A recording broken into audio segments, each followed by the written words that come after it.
오늘 새벽에 저희가 보았던 그러한 말씀은 아마 새벽에 말씀을 들으셨던 분들은 야, 이거 너무 충격적인 말씀이 아닌가라는 그러한 생각이 들을 수도 있는 사실은 그러한 말씀이었습니다.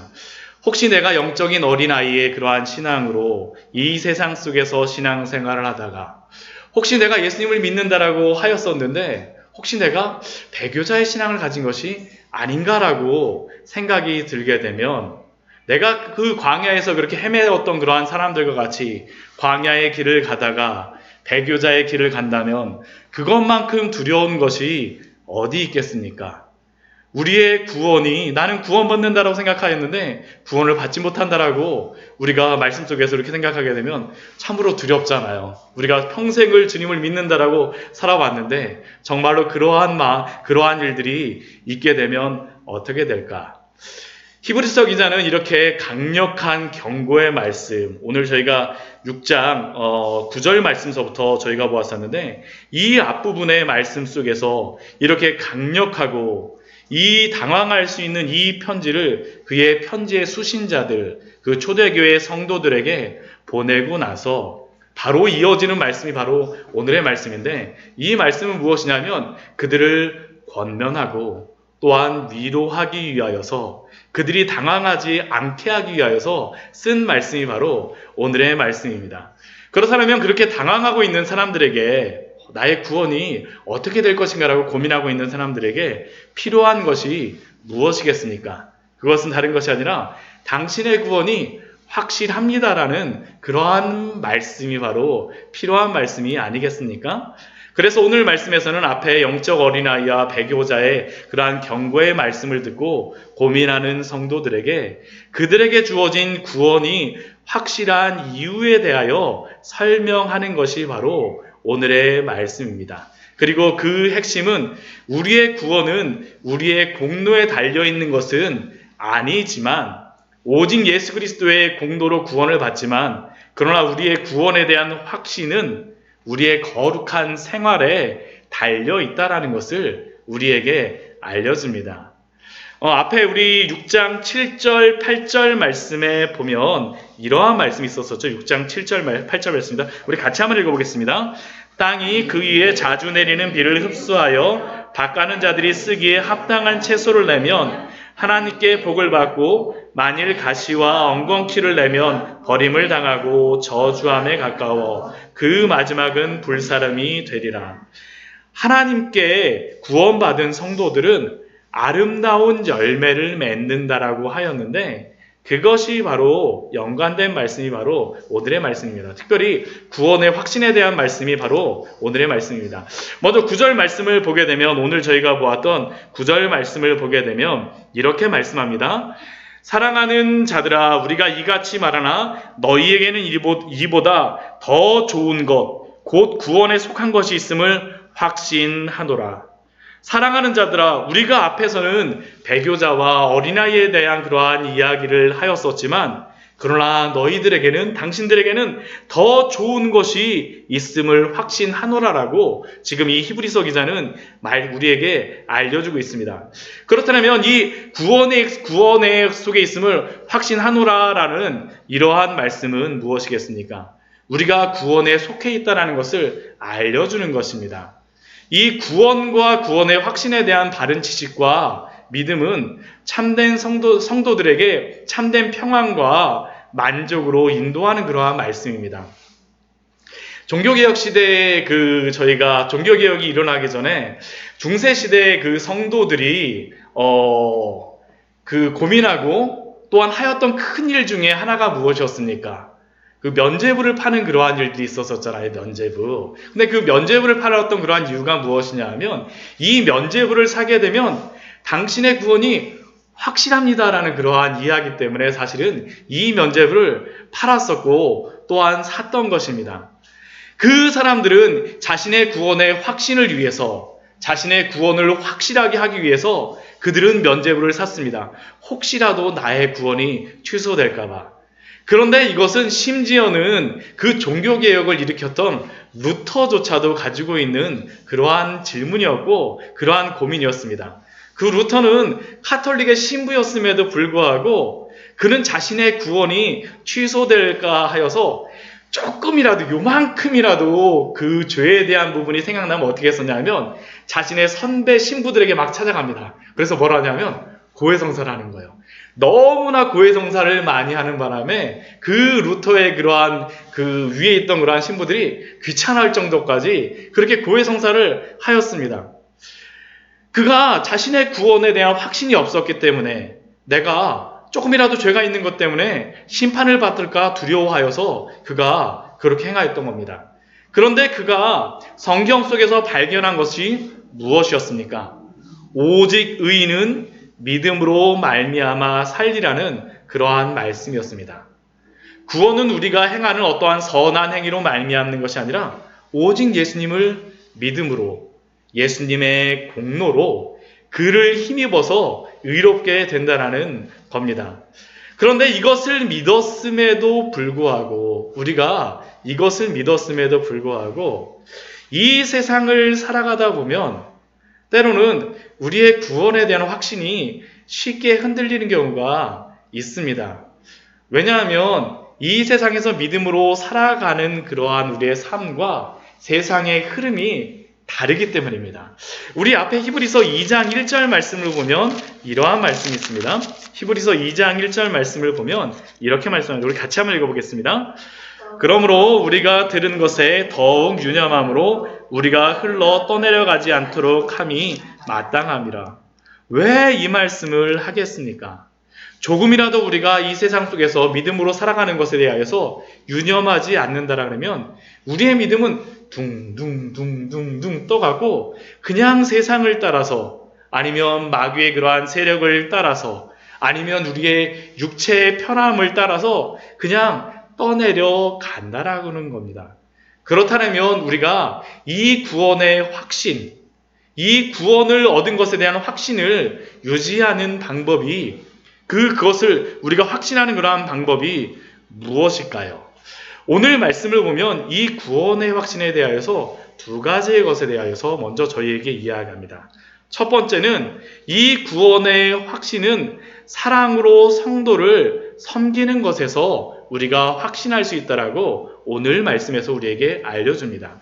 10절 말씀을 보게 되면 하나님은 불의하지 아니하사 너희의 행위와 그의 이름을 위하여 나타낸 사랑으로 이미 성도를 섬긴 것, 이제도 섬기고 있는 것을 잊어버리지 아니하시느냐라고 이야기하고 있는데 바로 이것이 바로 내가 하나님을 믿음으로 말미암아 참된 구원을 받았구나라는 그러한 성도의 표징인 것입니다. 왜냐하면 아까도 저희가 방금 전에 읽었지만 6장 7절 말씀을 보게 되면 하나님께 구원받음으로 말미암아 그 구원받은 성도들은 어떠한 열매를 맺는 것입니까? 합당한 채소, 아름다운 열매를 맺는 것인데 하나님께 구원받은 성도들은 그 하나님의 사랑으로 사랑의 일들을 섬기는 일들을 행한다라는 겁니다.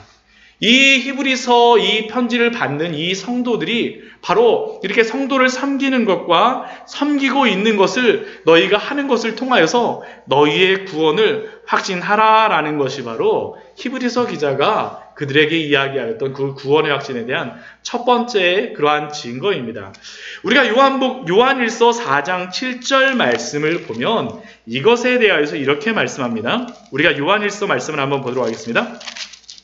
요한일서 4장 말씀입니다. 요한일서 4장 우리 7절 8절 말씀입니다. 요한일서 4장 7절과 8절 말씀입니다. 우리 신약성경 392페이지입니다. 제가 가진 성경으로는 신약성경 392페이지 요한일서 4장 7절과 8절 말씀입니다. 같이 한번 읽어보겠습니다. 사랑하는 자들아 우리가 서로 사랑하자. 사랑은 하나님께 속한 것이니 사랑하는 자마다 하나님께로부터 나서 하나님을 알고 사랑하지 아니하는 자는 하나님을 알지 못하나니 이는 하나님은 사랑이심이라. 이 말씀을 통해서 우리에게 알려주는 것이 무엇입니까? 하나님께로부터 난 자는 어떻게 됩니까? 하나님을 알고 사랑을 할 수밖에 없다라는 거죠. 사랑하는 그러한 행위를 통하여서, 그러한 열매를 통하여서 당신이 구원받았습니다 라는 것을 확신하십시오라고 우리에게 알려주고 있는 것입니다. 그게 바로 오늘 6장 10절에서 너희 행위와 그의 이름을 위하여 나타낸 사랑으로 이미 성도를 섬기는 것을 하고 있지 않느냐, 이미 이제도 성도를 섬기는 것을 하고 있지 않느냐라고 질문함으로 말미암아 당신의 구원은 확실하다라는 것을 말씀하는 것입니다. 그러니까 결국 우리가 교회 안에서 하나님의 사랑으로 섬김의 일들을 행하게 되면 우리의 구원은 어떤 것입니까? 확실하다라는 것입니다. 그러한 열매가 나타난다라는 것이죠. 또 두 번째, 그들이 구원의 확신을 가질 수 있는 두 번째 이유는 무엇이냐면 저희가 읽었던 우리 10절 말씀 속에 또한 나와 있는 것입니다. 이러한 것들을 행하는 사람들을 하나님께서는 뭐라고 말씀하십니까? 잊어버리지 아니하시니라라고 말씀하고 계시죠. 10절 말씀에서 보면 우리가 이러한 사랑의 행동을 하는 것들을 하나님께서 잃어버리지 아니하신다라고 말합니다. 어떤 사람들은 이 말씀을 통하여서 우리가 행한 이 사랑의 섬김을 통하여서 하나님의 상, 구원이 이것을 통하여서 이루어진다라고 주장하기도 합니다. 그러나 이 말씀은 그것을 의미하는 그러한 의미가 아닙니다. 오히려 이 말씀은 어떤 말씀이냐면 이러한 행위를 하는 사람들, 사랑의 섬김을 하는 그러한 성도들, 이것을 행하게 하신 하나님께서 끝까지 그를 지키시겠다라는 것이 바로 오늘 말씀을 통해서 우리에게 알려주시는 겁니다. 빌립보서 1장 6절 말씀을 보면 이러한 말씀이 있습니다. 너희 안에서 착한 일을 시작하시니가 그리스도 예수의 날까지 이르실 줄을 확신하노라. 그러니까 이러한 것을 시작하게 하신 하나님께서 어떻게 하시겠다는 겁니까? 끝까지 이루어 가시겠다라는 그 약속이 바로 이 말씀에 있다라는 겁니다. 즉 우리가 행하는 이 섬김의 일은 하나님의 일이기에 반드시 하나님께서 잊어버리지 않으시고 끝까지 인도하실 것이라는 약속이 바로 이 말씀 속에 있습니다. 그렇기에 우리가 이런 구원의 확신을 가지고 행해야 될 것이 무엇입니까?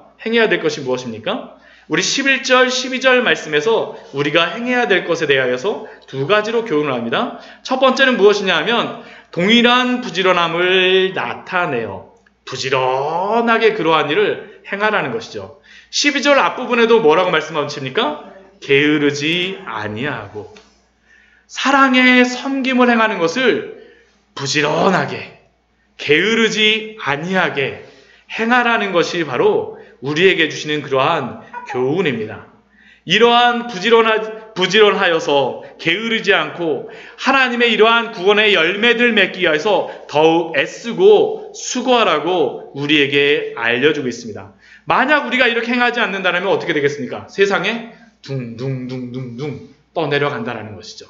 우리가 세상 속에서 하나님의 일을 하지 않으면 어떤 일을 한다는 겁니까? 세상적인 것에 계속 속해서 행할 수밖에 없다라는 겁니다. 그러니까 부지런함을 가지고 게으르지 아니하게 하나님의 일을 끝까지 행하라고 말씀합니다. 또 두 번째 것이 있습니다. 그것이 무엇이겠습니까? 인내하라는 겁니다. 인내하라는 것들. 동일한 부지런함을 나타내어 그 뒤에 나오는 말씀이 무엇입니까? 끝까지 소망의 풍성함을 이르러 끝까지 하라고 말씀하십니다. 또 12절 말씀도 뒤에 보면 게으르지 아니하고 뒤에 무엇이라고 나옵니까? 믿음과 오래 참음으로 인내하라는 겁니다. 끝까지 인내하면서 소망의 풍성함에 이를 때까지 인내하며 하나님의 일들에 대하여서 끝까지 충성하라는 것이 바로 이 성도들에게 주는 두 가지의 그러한 주의사항입니다. 이렇게 참 위로와 참 인내를 가지고 살아갔던 그러한 사람들은 그런데 이렇게 그 히브리서 기자가 권면하지만 우리에게 이렇게 이야기하지만 우리들에게만 이야기하는 것이 아닙니다. 누구도 이렇게 살았을까요? 우리의 믿음의 조상들도 이렇게 살았습니다. 우리 12절 우리 말씀 우리 같이 한번 읽어보고 우리 6장 12절 말씀 우리 같이 한번 읽겠습니다. 게으르지 아니하고 믿음과 오래 참음으로 말미암아 약속들을 기업으로 받는 자들을 본받는 자 되게 하려는 것이니라. 이 약속들을 기업으로 받는 자들이 어떻다는 겁니까? 과거에 있었다라는 겁니다. 이미 과거에 사랑의 섬김을 가지고 부지런함을 가지고 끝까지 인내하며 살아갔던 그러한 믿음의 사람들이 있었었고, 그 약속을 기업으로 받는 자들이 있었었고, 우리는 그래서 어떤 사람이 돼야 된다는 거니까 그러한 사람들을 본받는 자가 되라고 이야기합니다. 그러한 사람들을 본받는 자. 그러면 그러한 대표적인 사람이 누구일까요? 오늘 말씀을 보면 아브라함을 이야기합니다. 아브라함. 우리 그 6장 13절 말씀 보면 우리 아브라함에 대해서 우리 같이 한번 우리 6장 13절 14절 말씀 같이 한번 읽어보겠습니다. 하나님이 아브라함에게 약속하실 때 가르쳐 맹세할 자가 자기보다 더 큰 이가 없으므로 자기를 가르쳐 맹세하여 이르시되 내가 반드시 너에게 복주고 복주며 너를 번성하게 하고 번성하게 하리라 하셨더니, 하나님께서 아브라함에게 약속을 하셨다는 겁니다. 근데 하나님이 아브라함에게 약속하실 때 그냥 약속만 하시지 않으셨어요? 무엇도 하시냐면 그 뒤에 맹세도 하셨습니다. 맹세도 하셨어요. 하나님께서 맹세를 하시는데 누구를 가리켜서 맹세를 하신다고 말씀하십니까? 자기를 가리켜서 맹세하신다고 말씀하십니다. 왜 자기를 가리켜서 이렇게 맹세하시겠습니까? 우리가 보통 맹세한다라고 할 때, 저 어렸을 때 그 맹세할 때 어떻게 했었냐면, 하늘 걸고 맹세할게 막 저희들 뭐 그런 거 하잖아요. 그렇지 않으면, 저희가 이런 맹세도 하지 않습니까? 어렸을 때 막 돈이 1,000원이 큰 거니까 내가 1,000원을 걸고 맹세를 할게 막 저희들 이렇게 맹세하지 않습니까? 그러한 맹세라는 것이 무엇입니까? 나보다 훨씬 더 큰 무엇인가를 두고 맹세하는 것입니다. 근데 하나님 같은 경우는 맹세할 때 하나님보다 더 크신 분이 있을까요? 더 크신 분이 없습니다. 그래서 하나님은 자기를 가리켜서 맹세하신 겁니다. 그런데 하나님이 아브라함에게 약속하시고 맹세하셨던 그 내용이 무엇입니까? 바로 14절의 말씀이죠. 내가 반드시 너에게 복주고 복주며 너를 번성하게 하고 번성하게 하리라. 이 말씀을 아브라함에게 몇 번 하셨을까요?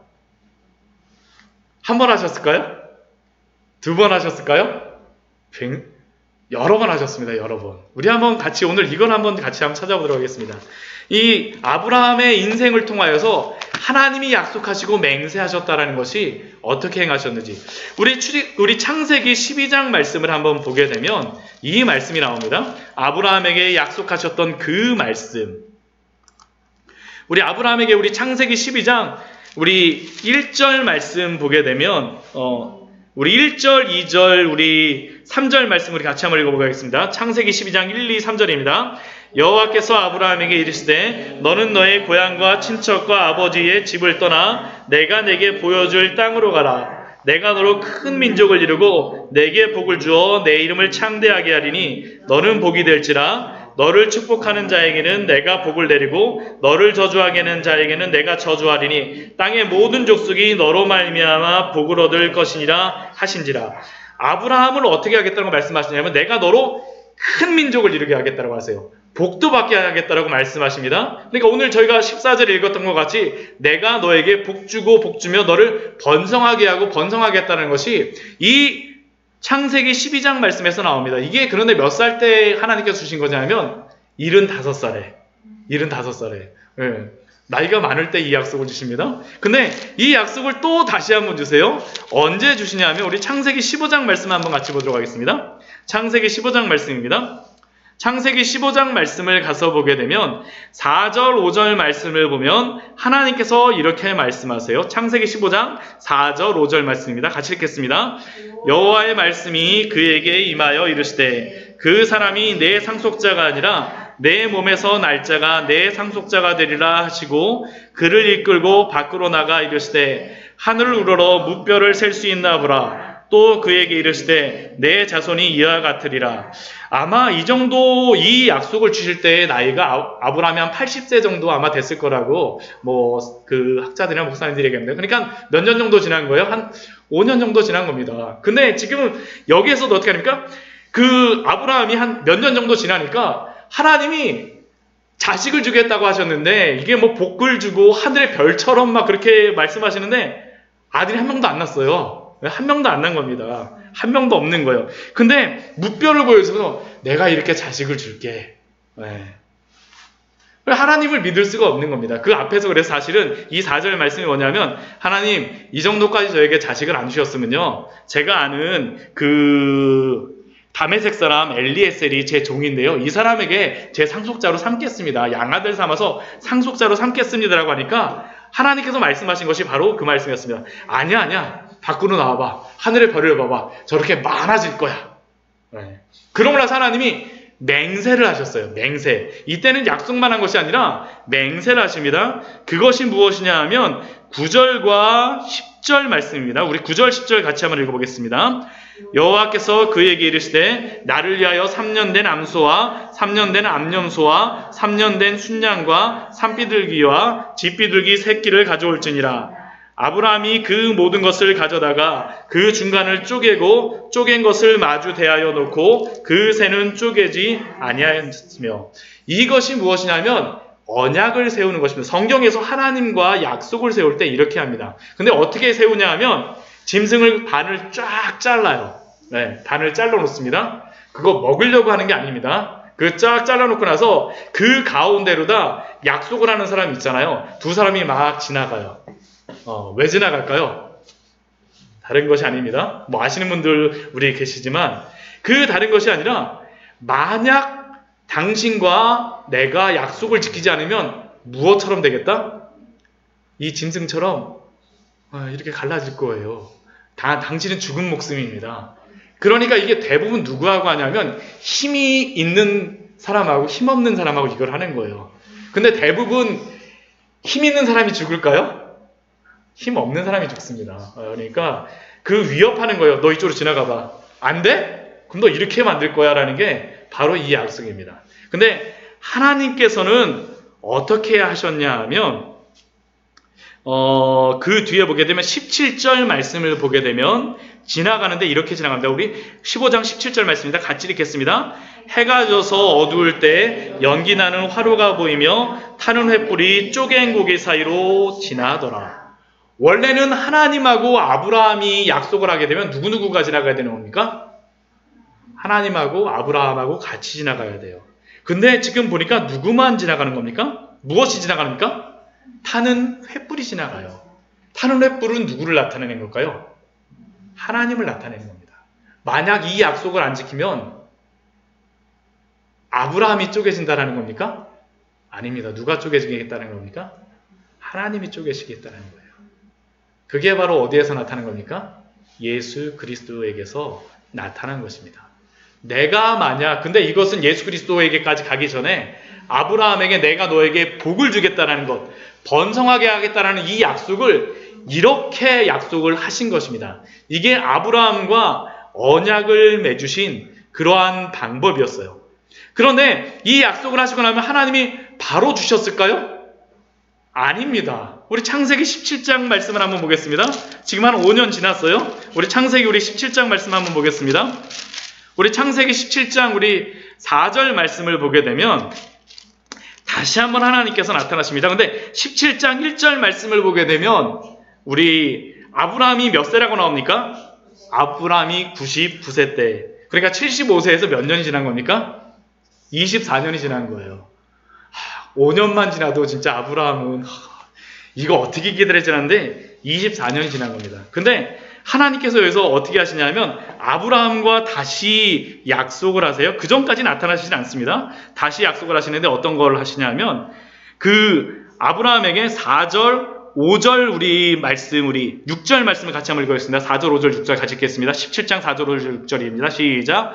보라, 내 언약이 너와 함께 있으니 너는 여러 민족의 아버지가 될지라. 이제 후로는 내 이름을 아브라함이라 하지 아니하고 아브라함이라 하리니 이는 내가 너를 여러 민족의 아버지가 되게 함이니라. 근데 우리 그 밑에 들을까요? 내가 너로 심히 번성하게 하리니 내가 내게서 민족들이 나게 하며 왕들이 내게로부터 나오리라. 근데 이때 아브라함에게 약속했던 그 아들이 있었을까요? 없었습니다. 근데 아브라함이 원래는 아브람에서 아브라함으로 바뀝니다. 아브람은 그냥 아버지예요. 근데 아브라함은 무슨 뜻이냐면 열국의 아버지입니다. 한 명의 아버지도 아니고 모든 나라의 아버지라는 거예요. 그러니까 쉽게 얘기하면 아들 한 명도 없는데 엄청나게 많은 아들이 있는 그러한 것으로서 이야기하니까 아브라함의 마음이 어떻겠어요? 이 이름을 당신은 열국의 아버지, 아들 한 명도 없는데 당신은 열국의 아버지입니다라고 만나는 사람마다 그냥 부른다고 한번 생각해 보십시오. 기분 좋겠습니까? 사실은 굉장히 부담스러운 이름입니다. 근데 하나님께서 이 이름을 주세요. 근데 이때도 하나님이 약속된 자식을 주시지 않습니다. 언제 주실까요? 우리 창세기 21장 가서야 하나님이 자식을 주십니다. 하나님이 자식을 주세요. 우리 창세기 21장 1절, 2절, 3절 말씀 같이 한번 읽겠습니다. 여호와께서 말씀하신 대로 사라를 돌보셨고 여호와께서 말씀하신 대로 사라에게 행하셨으므로 사라가 임신하고 하나님이 말씀하신 시기가 되어 노년에 아브라함에게 아들을 낳으니 아브라함이 그에게 태어난 아들 곧 사라가 자기에게 낳은 아들을 이름하여 이삭이라 하였고 몇 년 만에 아들을 얻은 겁니까? 25년 만에. 뒤에 보면 5절 말씀 보면 아브라함이 이삭이 태어날 때가 100세라고 합니다. 25년 만에.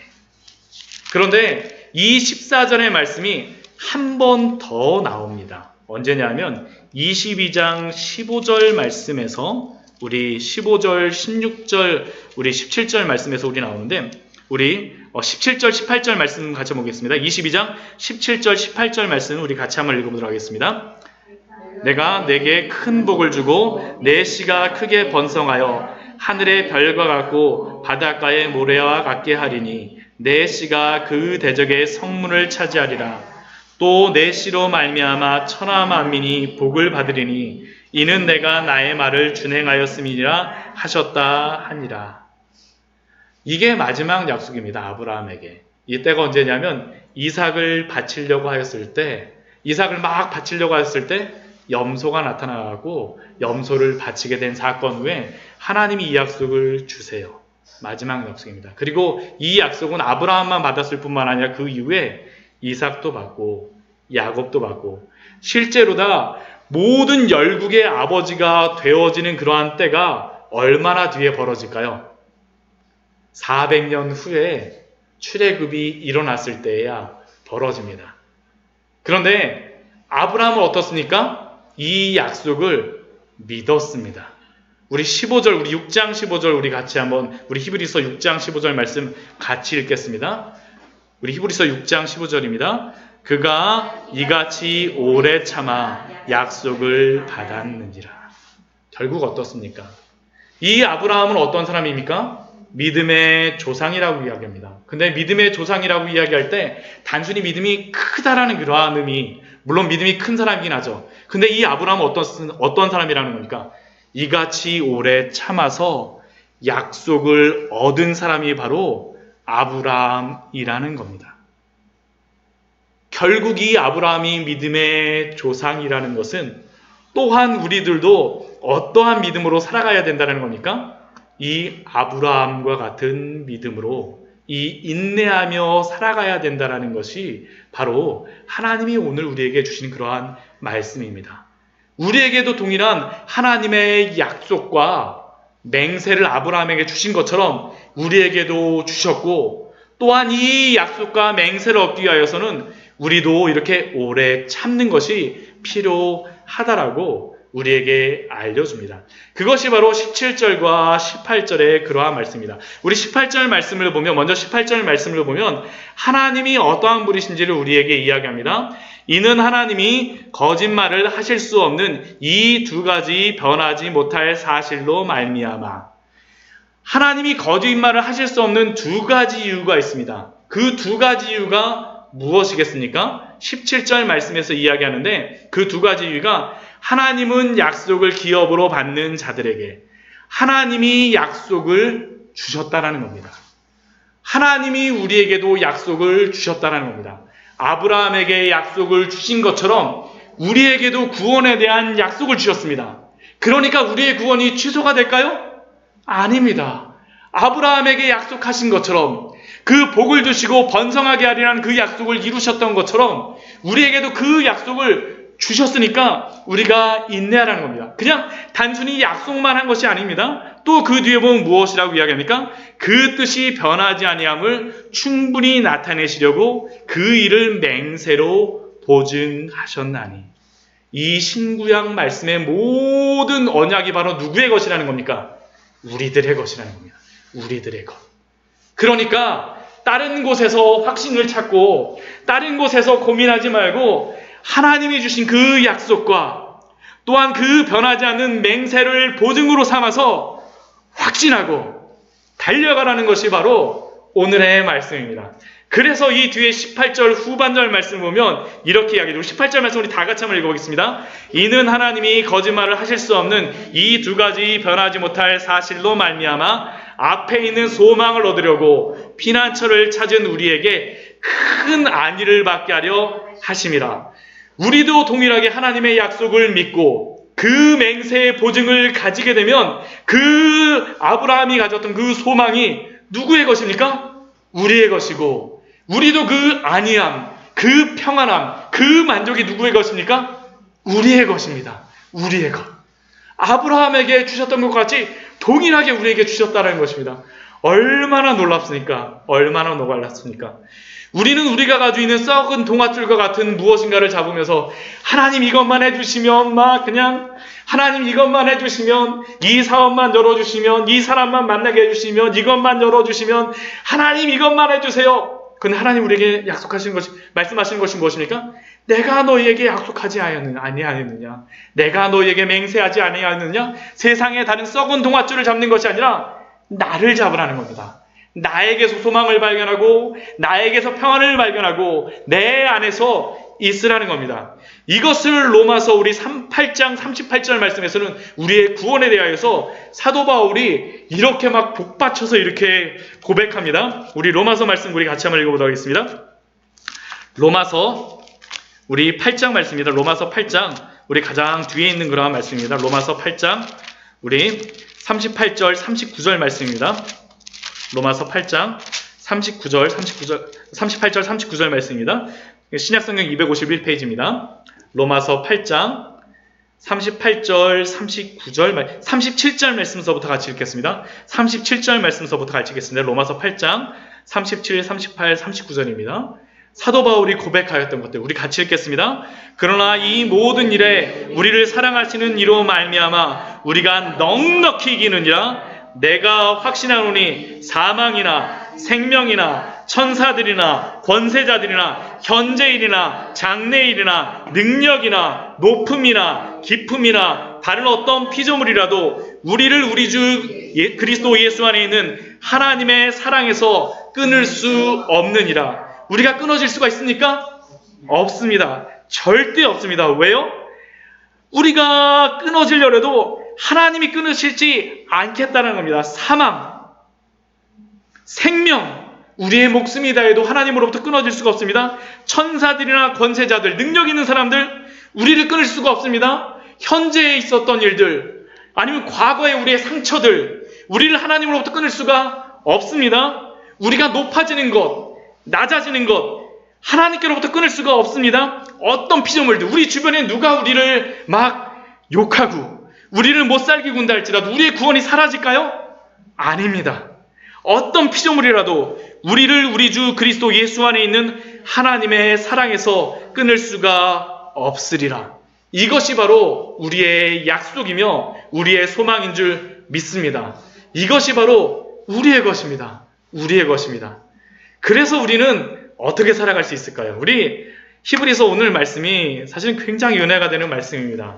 우리에게 굉장히 은혜가 흔들리는 성도들에게 주시는 말씀이 바로 오늘의 말씀입니다. 우리 19절 말씀은 너무나도 아름다운 그러한 말씀이죠. 너무나도 아름다운 말씀이죠. 우리 6장 19절 말씀 우리 같이 한번 읽도록 하겠습니다. 우리가 이 소망을 가지고 있는 것은 영혼의 닷 같아서 튼튼하고 견고하여 휘장 안에 들어가나니.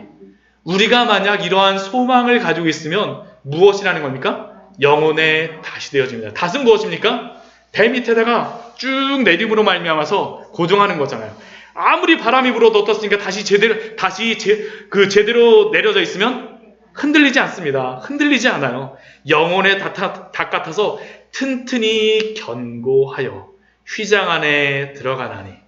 그런데 이것이 무엇을 의미하는 것으로서 이야기하냐면, 제가 그리스는 안 가봐서 잘 모르겠는데 그리스 해안가는 모래로 다 되어 있다라고, 지중 해안가가 모래로 다 되어 있다고 합니다. 이스라엘은 진짜 그렇습니다. 이 돌로 다 된 그러한 항구가 없어요. 그래서 인위적으로 이렇게 항구를 만들어서 그렇게 해놓은 그러한 항구들이 있는데, 그 이스라엘 항구도 그렇고 이 그리스의 항구들 같은 경우에 항구에 들어가려면 그 중간에 모래톱이 있어서 평소에는 들어갈 수가 없습니다. 큰 배 같은 경우는. 그럼 큰 배가 그 안에 들어가려면 어떻게 하냐면 조그만 배가 그 큰 배의 닻을 가지고 거기다 싣습니다. 그래갖고 막 노를 저어갖고 항구에다 그 닻을 내려놔요.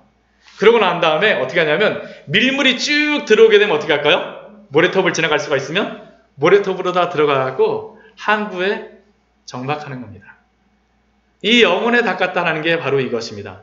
이 소망을 가지고 있는 사람들은 튼튼하고 견고하여 휘장 안에 들어가나니, 먼저 다시 들어가고 나서 그 배가 들어가는 겁니다. 근데 이 영혼의 다시 되어지는 분이 누구일까요? 예수 그리스도입니다. 우리 20절 말씀 같이 한번 읽어볼까요? 그리로 앞서가신 예수께서 멜기세덱의 반차를 따라 영원히 대제사장이 되어 우리를 위하여 들어가셨느니라. 예수 그리스도가 하나님의 독생자 되심으로 말미암아, 예수 그리스도가 우리의 큰 대제사장 되심으로 말미암아, 예수 그리스도가 우리의 맏형이 되어심으로 말미암아 하늘나라의 그 하나님의 휘장에 들어가셨습니다. 그럼 우리는 어떻게 되는 거예요? 우리도 들어가는 겁니다. 누구 때문에요? 예수님 때문에 줄줄줄 땡겨주시는 거예요. 그냥 우리도 쭉 들어갑니다. 어디로요? 휘장 안으로. 세상의 닻은 이 바닷속 시커먼 곳으로 들어가지만 이 영혼의 닻은 어디로 메어질까요? 하늘로 올라가는 겁니다. 하늘로 올라가는 겁니다. 예수 그리스도가 계신 바로 그곳에 우리도 들어갈 것이다라는 그 소망을 바로 우리에게 말씀하여 주고 있는 것입니다. 이게 바로 우리에게 주신 그 구원의 확신이며 그 소망입니다. 우리가 우리 스스로를 구원할 수가 없습니다. 우리의 공로로는 결코 우리의 죄의 문제를 해결할 수 없습니다. 오직 예수 그리스도를 통하여서만 우리는 구원을 받을 수 있습니다. 그러나 우리가 하나님의 거룩한 자들로서 하나님의 그 거룩한 열매를 맺어갈 때 우리는 어떻다라는 겁니까? 하나님의 자녀로서 확신을 가지고 아브라함이 걸어갔던 것처럼, 또한 아브라함만 걸어갔던 것이 아니라 우리 주 예수 그리스도가 휘장 안에 들어가셨으니 우리도 반드시 우리를 견인하고 우리를 붙들어 주심으로 말미암아 우리를 구원하여 주시겠다는 그 약속이 바로 히브리서의 그러한 약속입니다. 그리고 이것이 바로 우리에게 주시는 그러한 약속인 줄 믿습니다. 우리의 구원은 결코 취소되지 않습니다. 하나님이 택하신 자들은 무슨 수를 써서라도 우리의 목을 이렇게 막 잡고서라도 예수님께서 들어가시겠다라는 것이 오늘 말씀을 통해서 우리에게 주시는 귀한 은혜입니다. 이 은혜 안에서, 이 믿음 안에서 날마다 부지런하고 게으르지 말고 인내함으로 하나님의 나라를 향하여서 날마다 달려가시는 우리 귀한 성도님들 되시기를 축원합니다. 우리 같이 기도하도록 하겠습니다. 우리